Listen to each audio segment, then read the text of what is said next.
Yritys on perustettu vuonna 1948 Allan Björnin toimesta. Aluksi toimittiin hevoskengityspajana sekä muiden sen aikaisten työkoneiden korjauspajana. Silloin työtilat olivat vain 25 neliön kokoiset. Nykyisellä paikalla Horontiellä toiminta alkoi vuonna 1968 avoimena yhtiönä. Silloin tilat olivat 168 neliötä. Vuonna 1978 yrityksen nimeksi vaihdettiin A & W Björni, eli Allan Björnin ja Voitto Björnin omistama yritys. Kommandiittiyhtiöksi yritys muutettiin 7.10.82 Allan ja Voitto Björnin toimesta, jotka olivat vastuunalaisina yhtiömiehinä Heikki Björnin toimiessa äänettömänä yhtiömiehenä. Yhtiön nimenä oli Björnin Korjaamo Ky. Yhtiömiesten 11.1.1994 tekemällä sopimuksella Heikki Björni siirtyi yhtiön vastuunalaiseksi yhtiömieheksi Allan Björnin siirryttyä äänettömäksi yhtiömieheksi. Kommandiittiyhtiön aikana yritys toimi muun muassa Valmetin huoltona ja myöhemmin myös alihankintatöitä tehden.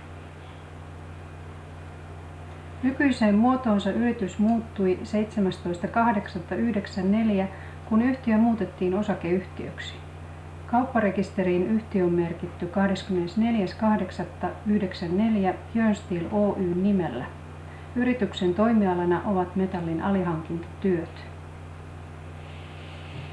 Osakkaat Heikki ja Voitto Björni työskentelevät yrityksessä yhdessä työntekijöidensä kanssa, joita on 7. Yrityksen ulkomaan vienti on noin 50% kokonaisliikevaihdosta. Innovaatioita yrityksessä ovat muun muassa kuorma-autojen koppien rungonvalmistus NEC Oy:lle ja Närkö Oy:lle. Lisäksi valmistetaan tuotteita Wärtsilälle, KGN Tradingille sekä Koneelle.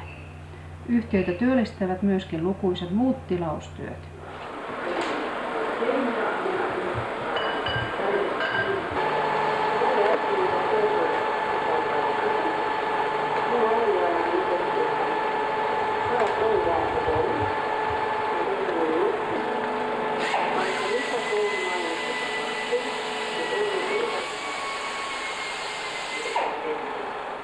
Vuonna 2002 tehty hallilaajennus toi lisätilaa 450 neliötä. Nykyisen pinta-alaa onkin jo 1000 neliötä. Yhtiössä on toteutettu ISO 9003 laatukäsikirja, joka valmistui kesällä 1996 ja parhaillaan on käynnissä laatuasioiden päivitys.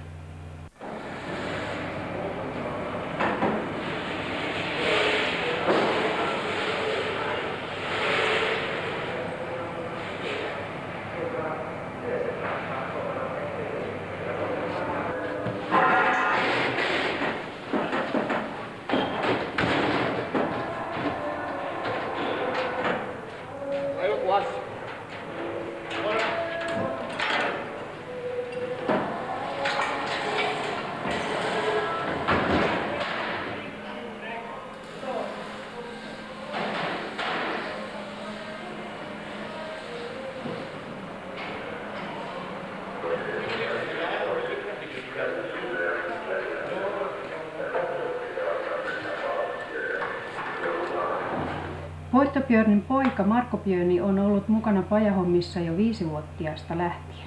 20-vuotias Marko on nähnyt yrityksen kehityksen ja myös kesät hän on työskennellyt yhtiössä. Metallityöt ovat aina olleet sellaisia, joista minä pidän ja tulen pitämään, kertoo Marko. Myös Heikki Björnin 17-vuotias poika Teemu Björni on opintojensa lomassa työssä yhtiössä.